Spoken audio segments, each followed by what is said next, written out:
बारगाह रब्बुल इज़्ज़त में हम्द के चंद शेर पेश पंजाबी। बिस्मिल्लाह। तेरे नाल ही प्यार करांगे अल्लाह जी,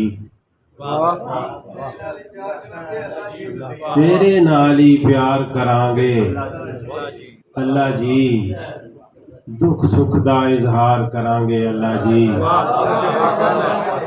तेरे नाल ही प्यार करांगे अल्लाह जी, दुख सुख दा इजहार करांगे अल्लाह जी, ते पल्ला फड़ के तेरे कमली वाले दा,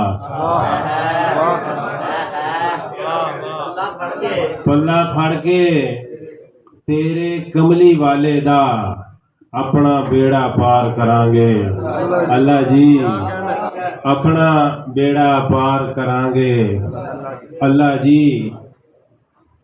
ते दुनिया दारा ने ते धोखा देना है,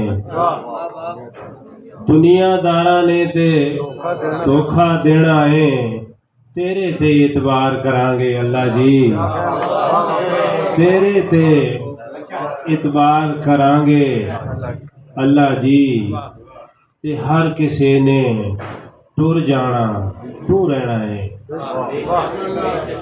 हर किसी ने टुर जाना तू रहना है, इसे दा प्रचार करांगे अल्लाह जी, हर किसी ने टुर जाना तू रहना है, इसे दा प्रचार करांगे अल्लाह जी। ते दुख लैके सुख वंडांगे इंसाना विच, जेड़ी नाइस वेलफेयर सोसाइटी काम कर रही नदीम साहब, दुख लैके सुख वंडांगे इंसाना विच, एहो कारोबार करांगे अल्लाह जी, दुख लैके सुख वंडांगे इंसाना विच, एहो कारोबार करांगे अल्लाह जी। जनाब सदर और मौज़े सामीन काबिल गौर शेर है कि मौत तो बद के खुशखबरी की होवेगी,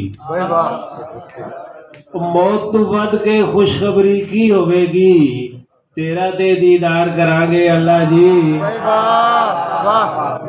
मौत तो बद के खुशखबरी की होवेगी, तेरा ते दीदार करांगे अल्लाह जी।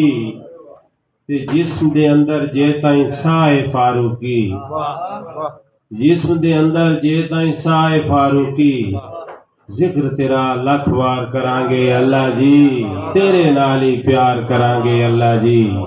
ते मौत तो वध के खुशखबरी की होवेगी, तो तेरा ते दीदार करांगे।